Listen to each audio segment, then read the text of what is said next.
Gentlemen, thank you for doing this. This has been a bit of a tradition. As you can see, you fill the room, so people are here to hear your thoughts, your insights, your comments, and maybe we'll make a little news today as well.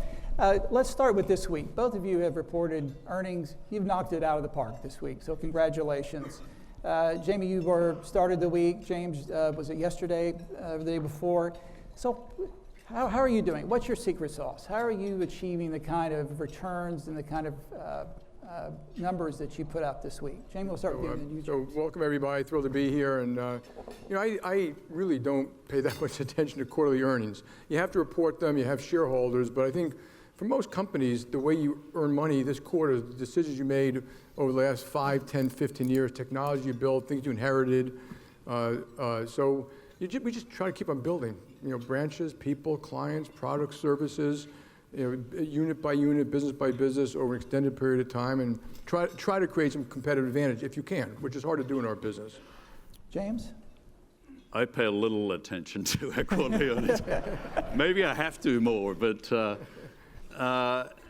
listen, it was, several years ago we went about de-risking the business model and building businesses that had a much more predictable flow. So exactly designed for a time when, the markets this quarter, and we saw it in all our businesses, that they were not terrible, but they were not terrific. And there was a lot of volatility. There were a few landmines to be dodged, and having some very stable revenues for half of our firm, which we do, just gives us comfort coming into every quarter. We kind of know in bad times things will be fine. Mm-hmm. In good times, everybody's making money. In bad times, things are fine. And this was not a bad quarter, but it was an okay quarter, and the firm performed well. The team did a great job. But that's the ambition is not to have the negative surprises we had coming into the financial crisis and for the periods after it. We all showed up in Washington this week. The IMF had written down their forecast. The OECD, other economists have had a fairly dour view of the global economy. We had a board meeting yesterday, 40 CEOs and chairmen sitting around the table. They were somewhat more upbeat. I wouldn't say they were optimistic, but more upbeat than the economists. Why the dichotomy, Jamie? Well, how do you see the world?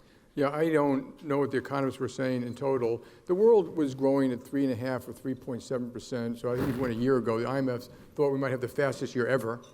And that's obviously been coming down the whole time to a number I think it was like 2.7 or something like that. Remember, that's still $3 trillion of global growth. There's a huge amount of growth. So most of us wouldn't look at that as dour.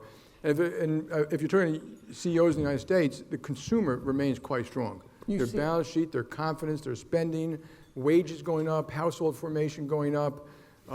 It's the business side is a little weaker globally, and business confidence has come way down. Businesses pay attention to geopolitics, and obviously there's China trade and China, America, and all that is causing consternation and starting to change decisions. People are slowing down in certain investments they're making. They're slowing down, figuring out where they want to put supply lines. And so that slowed down the business side. Whether that caused the United States to go into recession, probably not. Because that 70% is almost never let us down when they have the money to spend and wages are going up and people entering the force. So yes, global slowdown. It just not be on the way down. It may just have slowed down and leveled off. James, the consumer can carry the U.S. economy, and what are you hearing from your clients in the C-suite? I mean, the consumer's balance sheets are in very strong shape, absent the student lending, which is a particularly sort of odious thing that's happened over the last 30 years, the amount of debt that these kids have. But consumer balance sheets are strong. Can they carry it? Yeah, until sentiment and emotion changes that. So the risk has been all the headline risk, the endless political, geopolitical discussions, the actual reality of the damage geopolitically relative to any other decade, the last 6 decades, it's pretty modest, right? We've had real big wars in the last 100 years. We've had real geopolitical turmoil. We're not in that phase right now.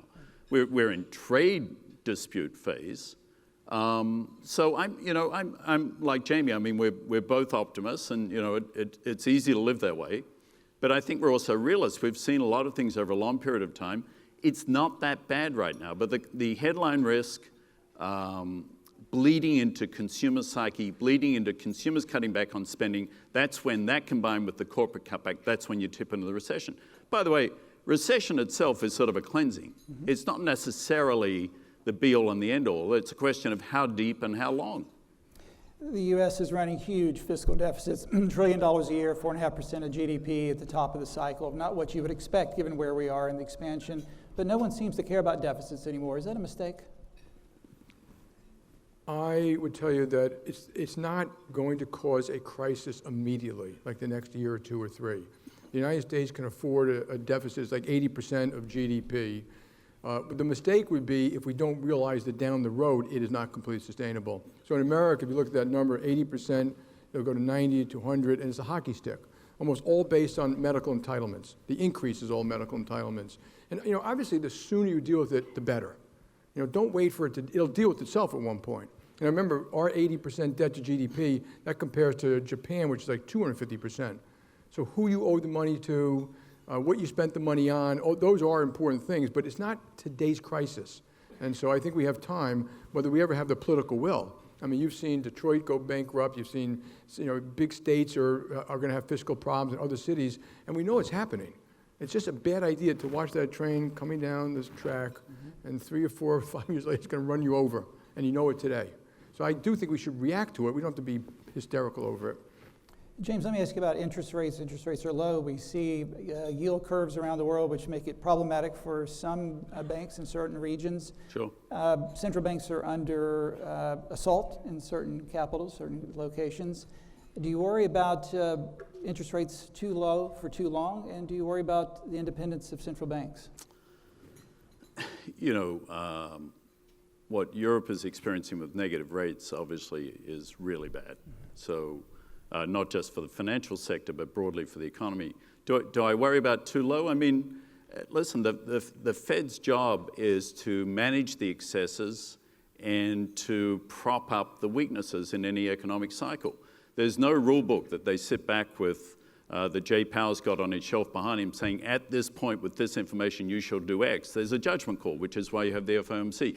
I personally would be more cautious bringing rates down because you're using up one of the tools that you have.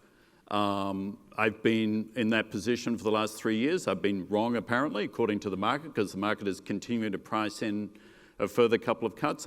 At this point, I would probably price in one more cut for the rest of the year. And then I would really sit back and watch and wait. As to the Fed independence, the Fed is a phenomenal institution. They're rich in talent. They're dedicated professionals. The board has operated very independently for a long period of time. This is not the first time there's been political pressure on the Fed. So to be fair to the administration, the rhetoric, this is not the first time that the executive branch has tried to interfere or influence somehow monetary policy. I'm highly confident that the Fed governors will retain their independence.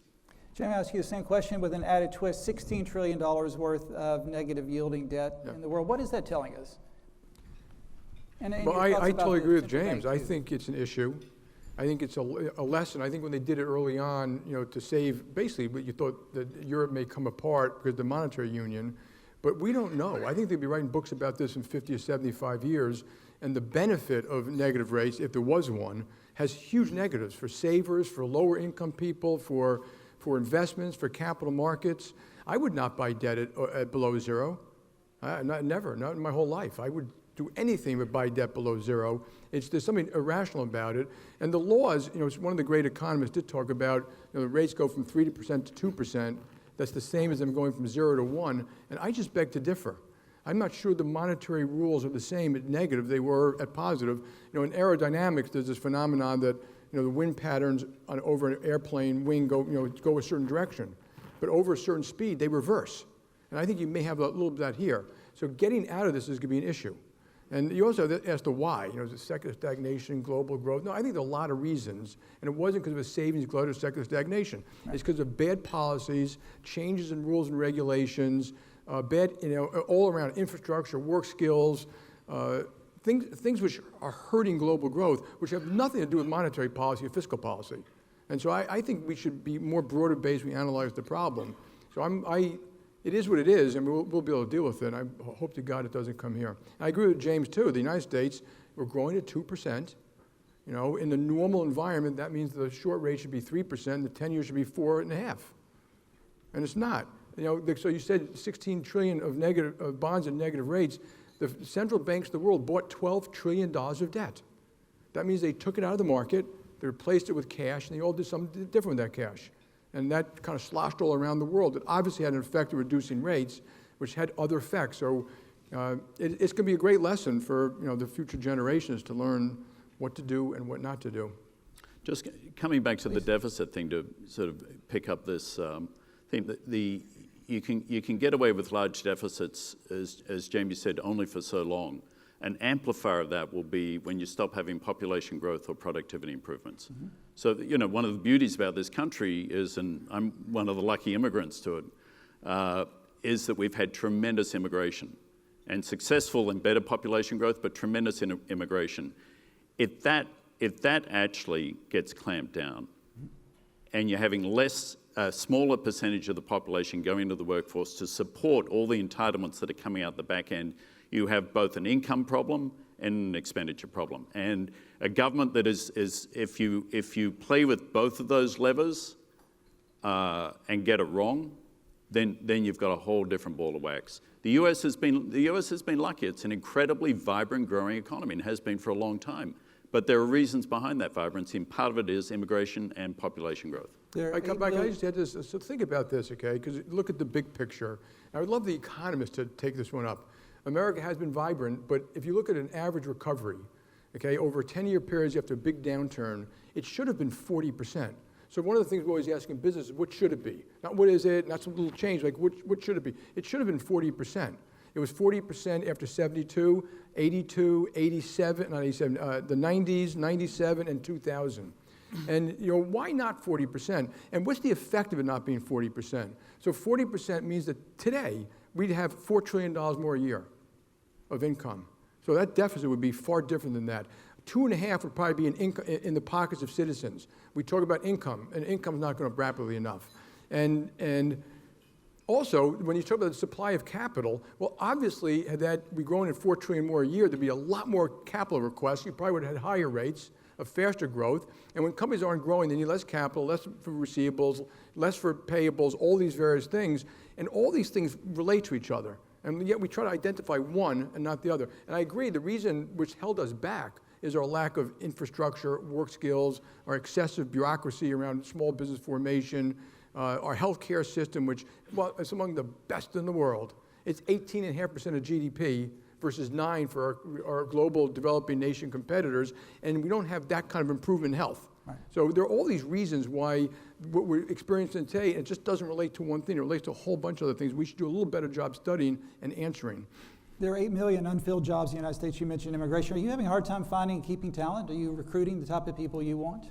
We're not, but I think the better question is, we survey people all the time. And so now you're getting complaints from people they can't find it. Mm-hmm. All different levels, by the way. It's not just, people starter jobs at all different levels. That's a good thing. I mean, we were sitting here 3 years ago, we said incomes aren't going up enough, we need more wages. So it's a good thing, and businesses tend to complain when it gets tight. But that's why wages go up. The problem with the 8 million is the mismatch between who they are and where they are, right, and what they're trained in. And again, that's why I say work skills. Our education system used to do a great job turning out kids who were job ready, or went to vocational school or community college, job ready. We don't do a good job of that anymore. Yeah, we're not, I mean, we don't have a talent issue problem, but that's because we're in major cities in an industry that's obviously a well-paying industry. And it's really it's the mismatch is the problem. But remember where we were. When Bernanke initially put out the targets for what he'd do with rates, the target was 2% inflation, trending to 6, I think it was 6 or 6.5% unemployment. Right. Or at 3.6, 3.7%, it's extraordinary. It's actually quite extraordinary. And there's no surprise that there's now starting to be wage pressure. There's starting to be, and I'm hearing from other CEO clients, that they're having pressure filling jobs that need to be filled. And again, I come back to immigration's a big part of this. You got to keep the pipes moving. So if their costs are going up in terms of labor, are they able to pass those prices on to consumers, or they haven't absorbed that in margin compression? Well, if you look at the most recent earnings, the earnings have been solid. I mean, so I'm at individual companies, and obviously what's going on in the retailing sector with what Amazon has done to transform that sector. There've clearly been certain sectors and parts of industry that have been affected, but the corporate earnings remain solid in this country. Let's turn to regulation. There's a perception globally that somehow this administration has deregulated the financial services industry. I hear it wherever I travel around the world. Are you being deregulated? Do you see it? No. I think first of all, I always say the regulators take a victory lap. Dodd-Frank did fix the lack of, in certain areas, lack of capital, liquidity, resolution ability. I take Lehman Brothers as an example. It wouldn't happen today. It would have had 2.5 or 3 times as much equity capital. It would not have failed. If it did fail, it would have had 120 billion of TLAC, so it would have been the most over-equitized firm in the world at the moment of failure. And the FDIC, no one had the legal authority to take it over. Now they do. And they've got the people and the capability and knowledge to manage it. They can fire the board, they can fire management, but the money will keep on moving around the world. Remember, it got locked up in pockets of the world. Lehman simply wouldn't have happened. Now, in addition to that, there were tens of thousands of other rules and regulations put in place. And all the industry is asking for is calibration, coordination, lack of duplication. A lot of this stuff costs clients money. It's not just costing us. And so we've had some. I think there are a lot of more good conversations. The tone is better. The regulations that people talk about, they're dramatically reducing regulations in banks and vulgar. These are teeny, weeny little adjustments at the margin that make virtually no difference. They're not backing out all the rules and regulations put in place. So anytime you have so many things take place, a rational person would look at calibration, coordination, and with an eye, by the way, to maximizing growth. So the fact that we haven't done things in mortgages doesn't hurt me, doesn't hurt JP Morgan. It hurts the ability for people to make mortgages to lower income people. The lack of securitization markets. A lot of these things inhibit the markets. We need, in Europe, they need a much stronger capital markets. It was some of the regulations that inhibited the development of real capital markets. And I don't want to bore people with other things, but that's in the interest of the European people to have a deeper, wider capital market system. So regulators should work with governments and whoever across it to say, let's develop a regulatory system that's the best regulatory system, not just more. And don't look at changing something as always being bad, a negative. It could be a huge positive for the public good. James, I'll let you piggyback on that, but let me give you a different twist.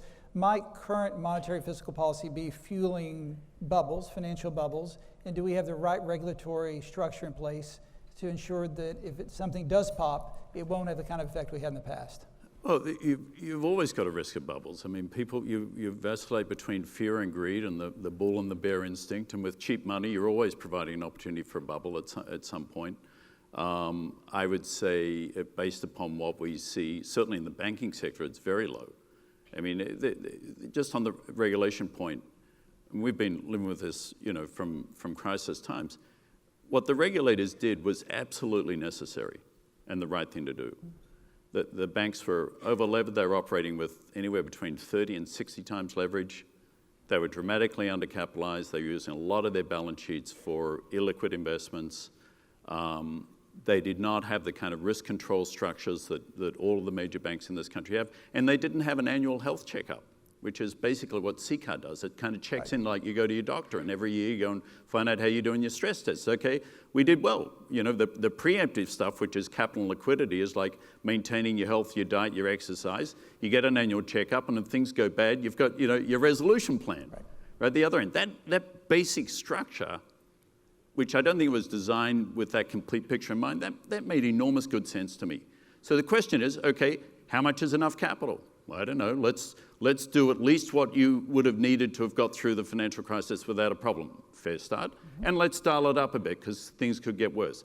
Fair enough. And let's add a buffer to that because there are always unintended things. Fair enough. And let's add another buffer because we can. Well, hang on.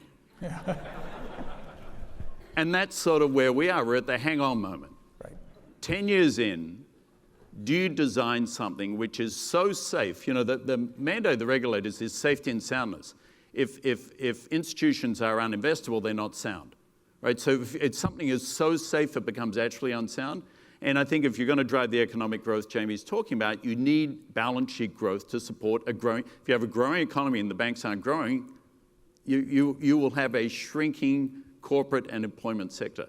So is it time to make some changes to the dials? Sure. Would we make, if you took 10 people from this room, make exactly the same changes? Probably not.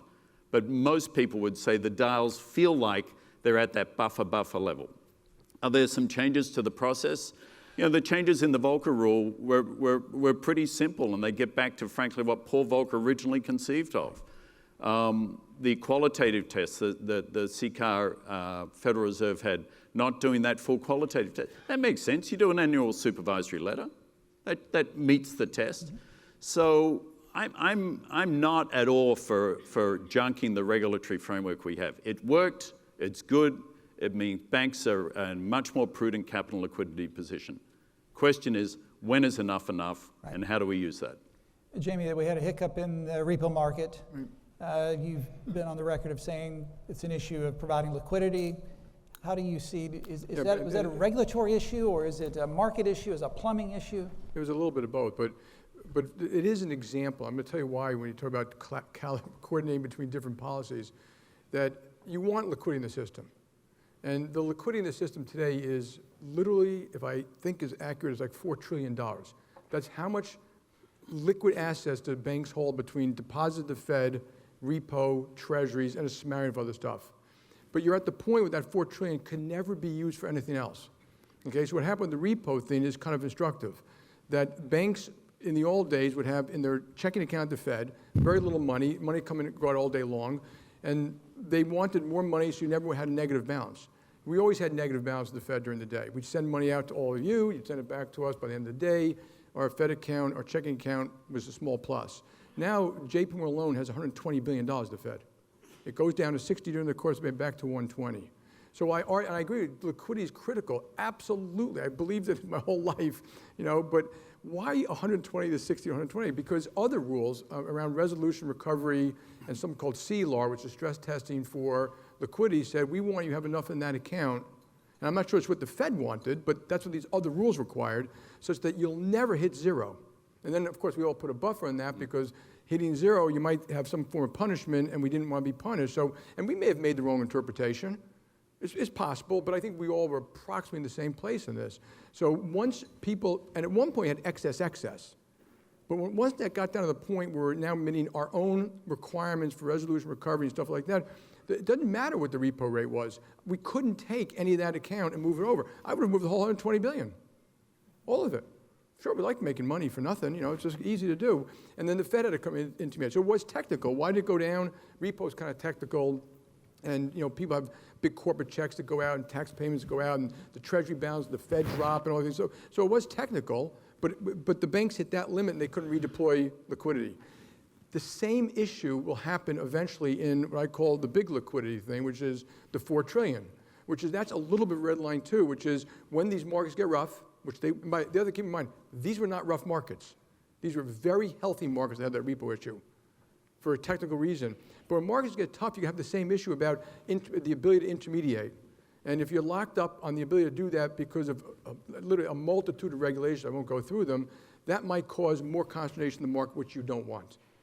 Because these things were set up in a very rigid way, and they weren't coordinated between the various rules, and they should be. So we've spoken to our regulators, and I agree, I think they're quite bright, and we'll look at this, and they should do it before the crisis happens, because it will happen. James, one of the objectives of the regulatory framework was to move some risk out of the banking system into the non-banking system. Have we moved risk into places that we can't see, it's harder to identify? I mean, I think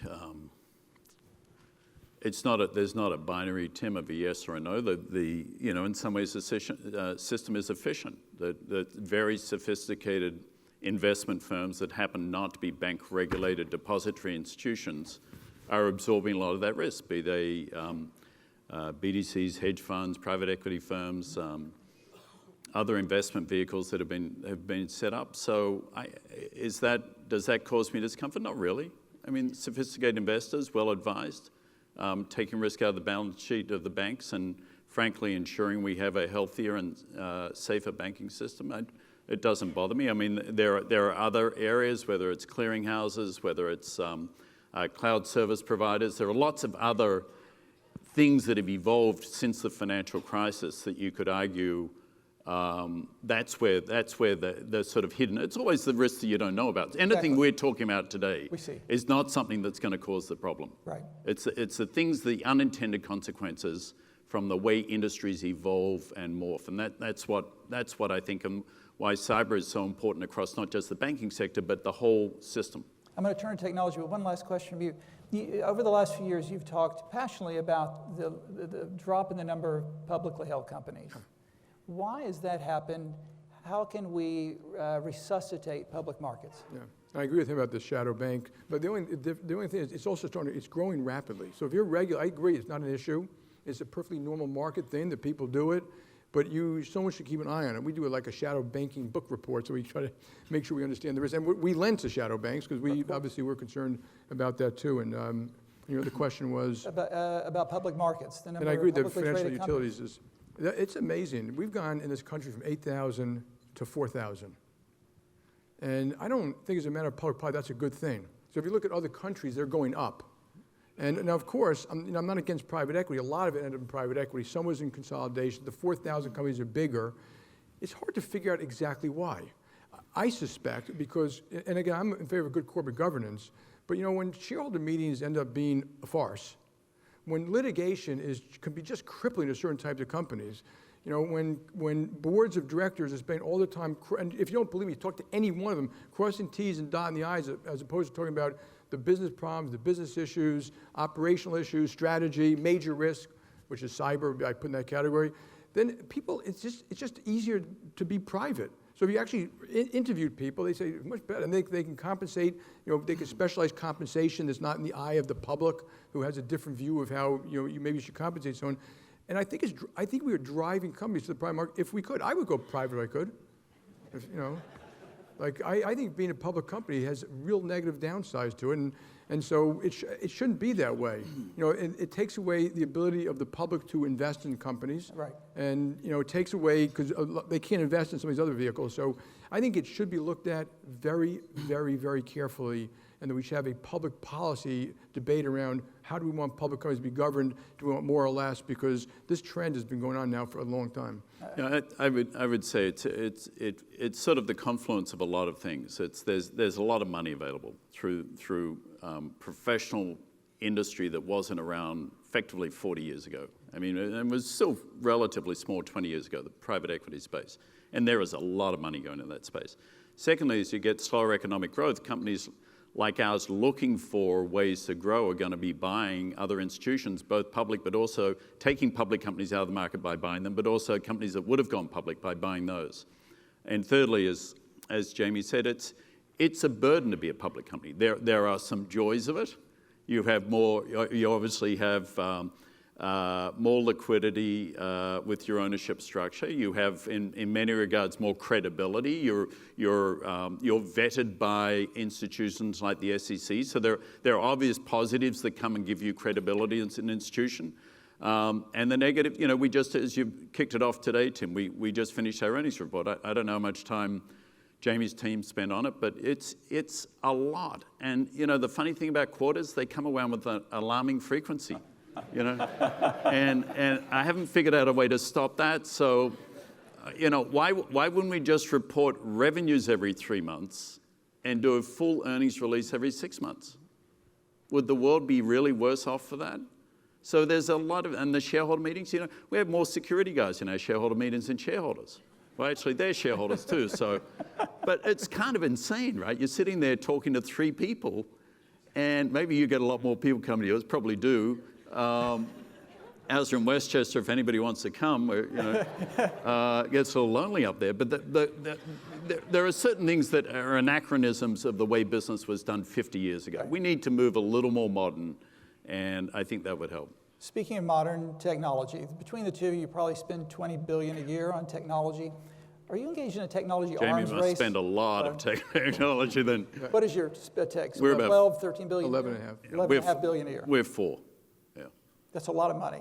Yeah. Is it a tech arms race? Are you spending because you feel like you have to for defensive purposes, offensive purposes? And do you feel like you're getting good value for the 11 billion you're getting? Yeah. So first, I wouldn't call it. It is what it always was, which is technology has been at the forefront of us changing things for customers and offering more, better, faster, quicker, cheaper. That's been going on my whole life. You wouldn't have mutual funds if you didn't have mainframe computers. And so these things have been adopted. And of course, the benefit is the customer. Cost of doing business has been coming down. you get automatic services, real-time X, data with your thing, APIs. You can buy and sell things in your phone. You can get information you want. You can move money all around the world. So that is competition. And so that part's new. The part that's different, okay, is that it's faster now. It's AI is real, digital is real, cloud is real, and it's really faster. You can organize around it differently. So, in the old days, you might have a big statement system that had 100 inputs and 100 outputs, and you kind of do a release once a quarter. Now you have, you modularize it, and you can take a piece of it and just, they're changing it every week. And so we have great products and services that we give people all the time that are part of a big system, but you can change that screen, that flow, that data. You can personalize it, you can customize it, you can make, you can design things the way you want. So it's still true, we have to do this to do a better job for a client. The difference is it is faster, tougher, you can organize differently. There will be different winner losers because of that, but they're using technology to do better. That's been my whole life. And James, you noted that it creates new risks, cyber risk, moving to cloud service providers. Are these new infrastructures, critical infrastructures that need a regulatory regime put in place? I'm not sure I'm going to recommend new regulatory regimes on the stage. But listen, it's in everybody's interest. We'll put more stuff in the cloud. We're managing more data. We're investing in big data. We're investing in AI. We're investing in all machine learning, robotics, all of the things that you need to be. And for sure, they need, I don't know that it's regulatory framework so much as common standards. And I think that's starting to come. We've been, as we're not a technology company, but technology infuses everything that we do. We started doing electronic trading equities in the 90s, basically gave birth to that industry. It has worked its way all through the fixed income space. What is different, as Jamie said, is the pace of change is spectacular. The amount of attention the fintech sector has created, because technology goes where the money is. It's like Willy Loman. You go to where the money is, and the banking financial system has a lot of money swirling around in it. So there's enormous opportunity to make more efficient and more productive. There's no reason why we can't adopt that ourselves. We are. We're both buying these companies, working in partnership with these companies, and where we can build the talent and capability ourselves, we do it. The war for talent and technology has changed dramatically in the last 15 years from what it was. I think the banks would have had their first choice. For a period of time post-crisis, they were the last choice. Now it's come back. We're much more competitive in the marketplace. So there is a huge number of dynamics in this, but this has been going on, for 40 years. It's just accelerated with the incredible innovation coming out of the fintech sector now. Cyber, we mentioned, resiliency, data usage, privacy, the conversion to the cloud. These all are additional risks. But just the financial market utilities, they should, in my opinion, for a regulatory regime, but they should be stress tested the same way the banks are. In a lot of ways, we concentrate a tremendous amount of risk there. So think about derivatives. We said derivatives, bilateral was bad. It was more like a spider. Think of a spider web. Lehman was one thing. When Lehman went down, no other company went down because of derivatives. The spider web kind of worked. We've now concentrated a huge amount of risk in some clearinghouses, which if one of these financial market utilities goes down, that's a whole different thing. And they are thinly capitalized. And of course, some are backed up by us, which creates another issue for some of the things. So they should have the disciplines to be doing that right. And I believe that Dodd-Frank gave the regulators the right that's under their umbrella. Right. And I think they should spend more time with them than with us. Jimmy, one technology innovation that's getting a lot of headlines is Libra. Do you have an opinion on Libra? Sustainable, not sustainable, real, not real? It was a neat idea that will never happen. All right. And I have nothing else to say about it. And we already have stable coins, so they're not the first to do that. So you have a JP Morgan stable coin? We have a JP Morgan stable coin called JP Morgan Coin. It's backed by $1, so it's really stable, and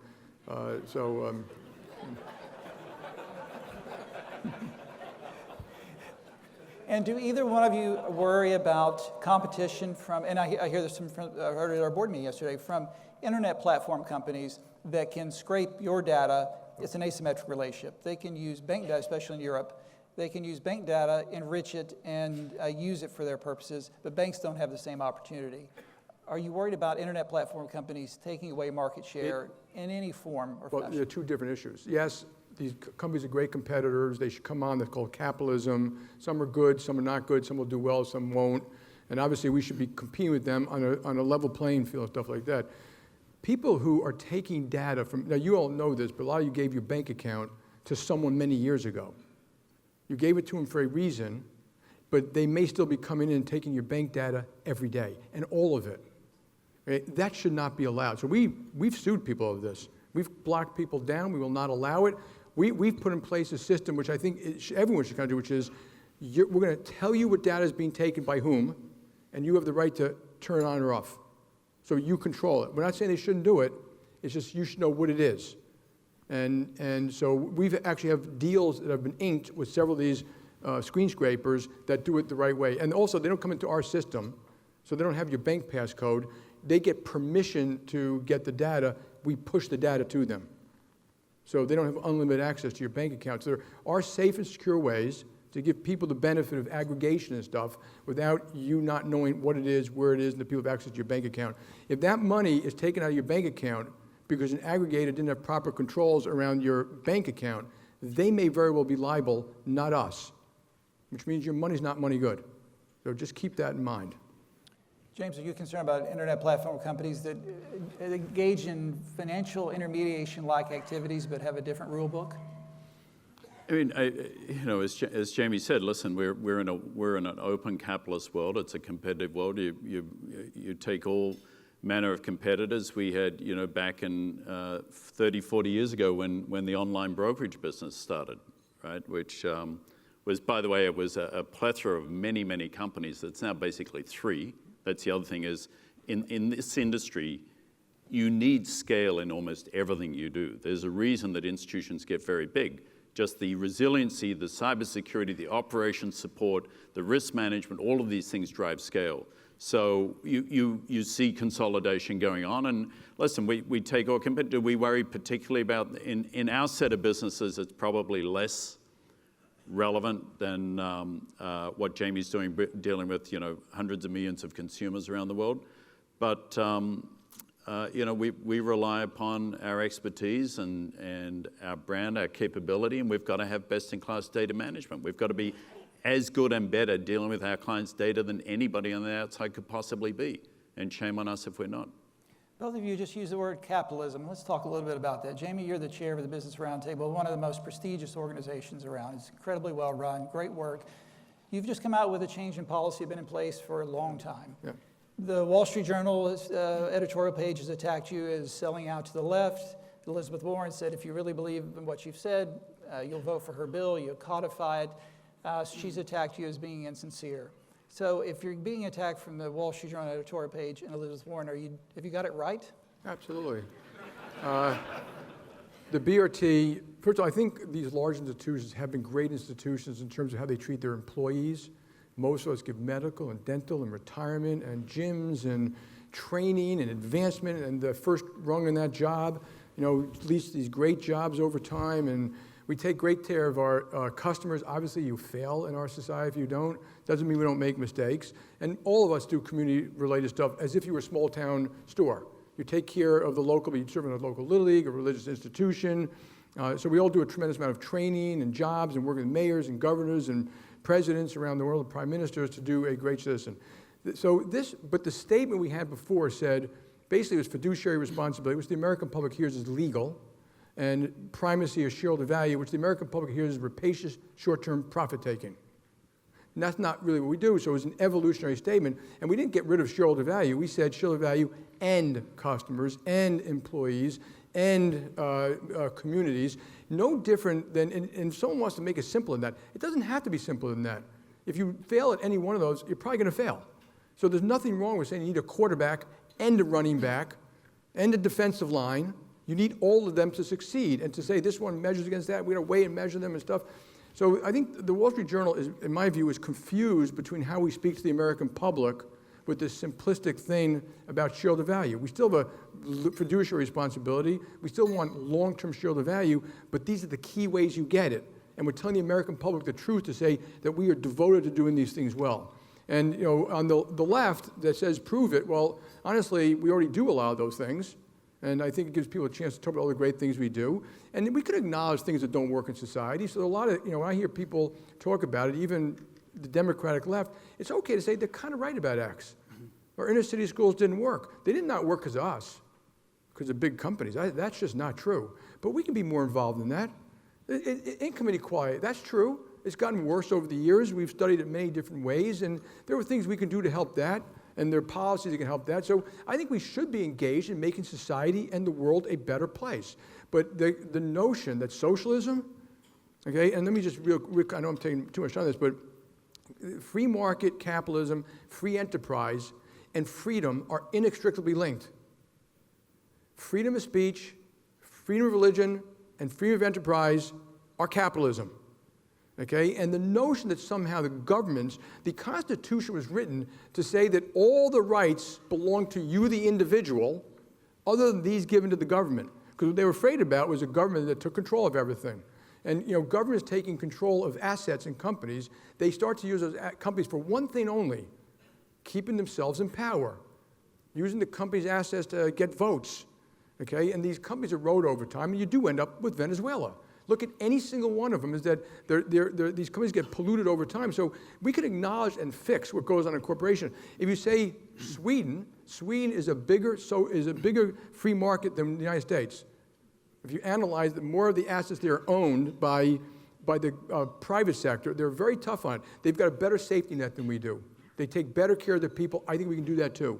We should analyze our safety net, we should fix it, we should improve it, we should probably have a negative income tax, we should improve our city schools, all these things, but that social democracy is not socialism. And so, it depends on how the battle plays out, what they really mean. But controlling companies is socialism. James, you signed the BRT letter as well. Obviously, you were taking care of your customers, your vendors, the whole ecosystem within which you operate. Is it a communications problem? Do we just not do a very good job of telling the story of being a good community citizen? Maybe I had a pretty simple view of this, which is, this is what we do. Why wouldn't you sign it? I think all but 7 companies signed it.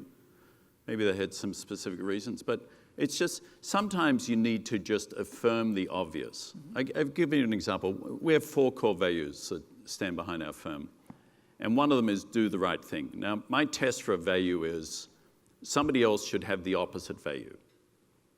Well, nobody's got the value of do the wrong thing. So why do we have it as a core value? Because every now and then, there's enough going on where you just got to affirm what is the obvious. And with the financial crisis, I felt we needed to affirm the obvious, that in complex financial institutions, when you do the wrong thing, it has catastrophic consequences. So do the right thing. Every day you walk in the building, come in with that mindset. It was sort of the same with this. Of course we're in our communities. We have the Morgan Stanley Children's Hospital at Columbia Presbyterian, and we're proud of that. People are proud of that. We want to be attractive to folks coming out of college. We want our legislators to think we're responsible citizens in their districts and so on. Because you know what? If you're not, banks get nationalized in some countries. There's no ultimate right to exist. It's up to the population who elect the legislators, who engage the regulators, and so on. That's how the system works. So I felt, what the BRT team did, and Jamie and the leadership there, made all the sense in the world. It was, to me, just an obvious reaffirmation of what we do. And by the way, our employees and our clients are demanding we speak out on a wide range of social issues, which I resist the vast majority of, because our job is not to be the chief proponent of every social issue out there in the marketplace, but our job is to be responsible citizens in the communities in which we operate for the benefit of all of those communities. And obviously, if we don't do it right, our shareholders lose. Right. So as a shareholder, and I'm a shareholder, I want that. So to me, it was a no-brainer. I really didn't understand the pushback on it. I was kind of, I had one little thought. So I think that the view of collaboration and we can do more to uplift our society. When business, civic society, and government work together. That's what works around the world. And you're not concerned about someone trying to measure the difference you're making and somehow coming up with a metric that says, you said you were going to do X, you didn't do X, you were at 0.5X, therefore you failed. How do you respond to those who... So what? We do that all the time. Yeah. We don't mind being measured, and everyone's got to have their own point of view of what we should do, but we have no problem trying to prove ourselves across those metrics. But but we shouldn't go do what China's doing, but now they're going to have a social index metrics for every company. I just think that becomes a mistake. I concur with you there. One of the top topics we are taking on at the IF that's just come out of nowhere over the last 18 months is sustainability, green finance, and climate. Climate Week in New York 2 weeks ago, we had a team there. 2 years ago, we didn't even go to Climate Week.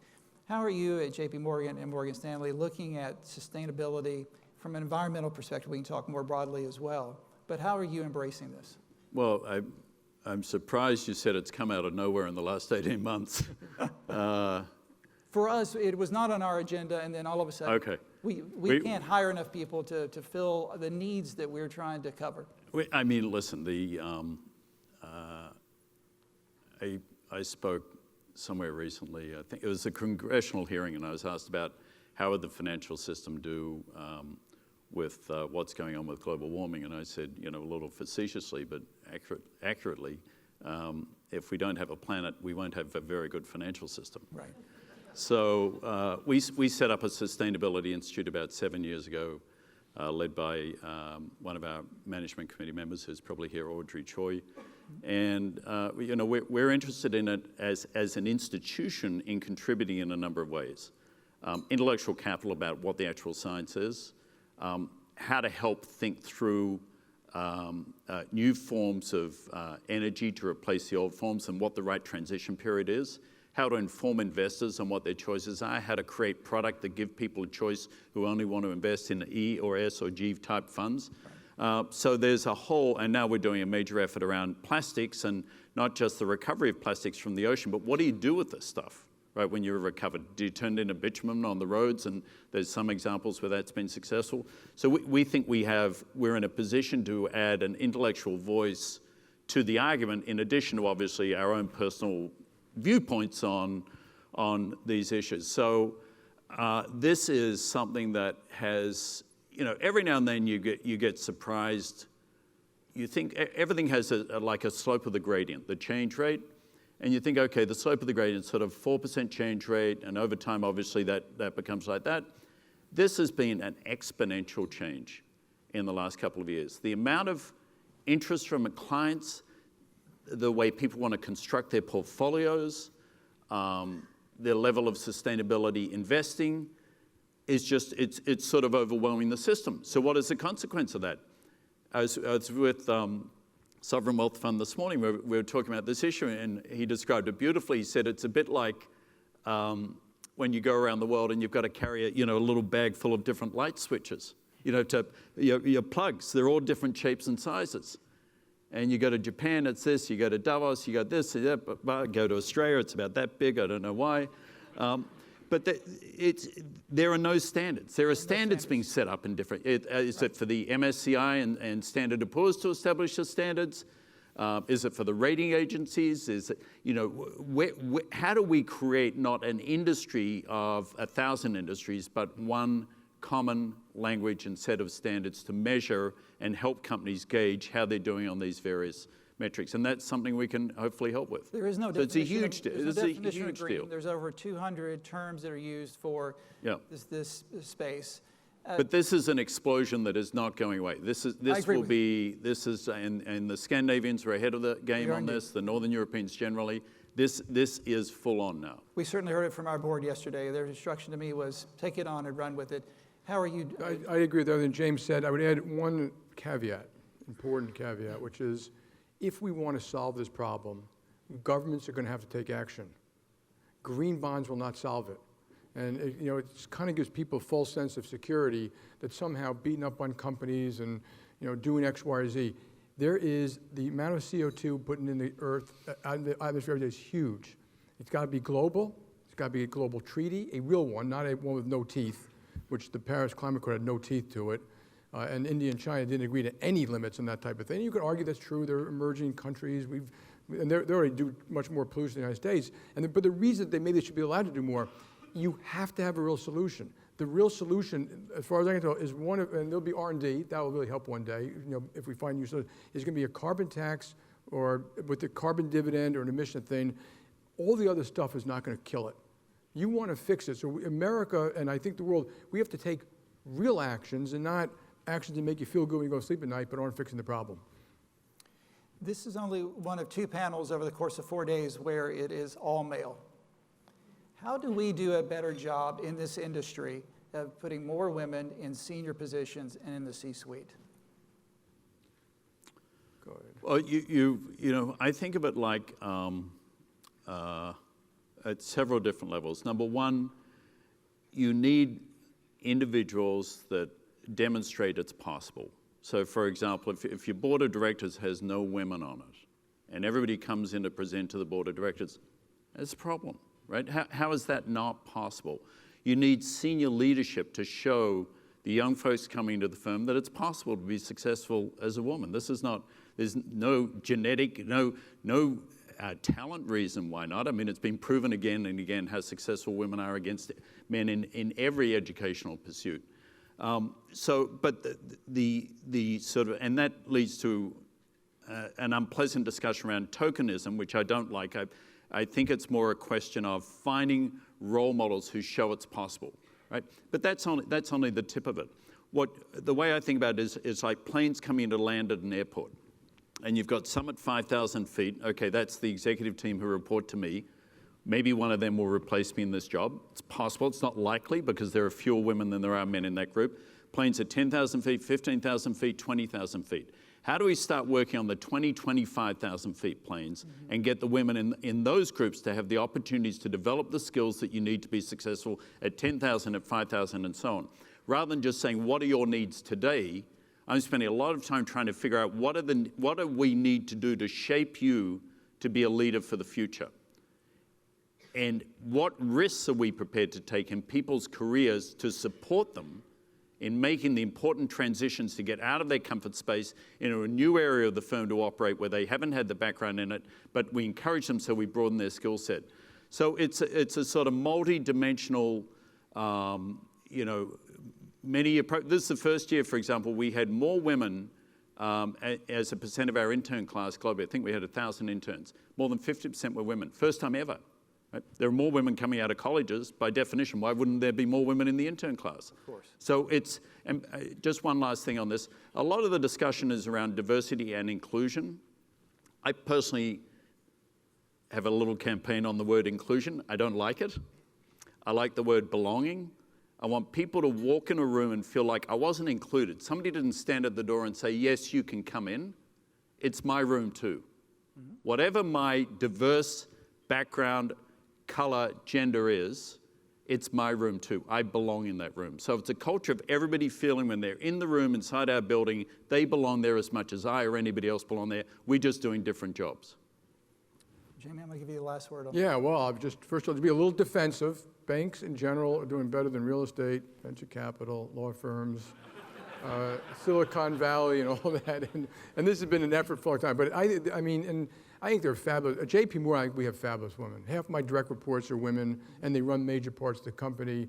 30% of the top 250. There will be a female CEO at JP Morgan sometime in the future. What's the next one or not? No, the next one will be who's the best person at the time. There won't be artificial thing, but we have extraordinary women. I'm sure you have at Morgan Stanley, and it's just a matter of time.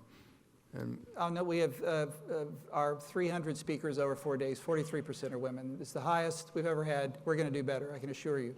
Let me in just the final minute do something. I just want to, James, I want to commend you and thank you. You've been on our board for 7 long years, and your term is up. You've cycled off.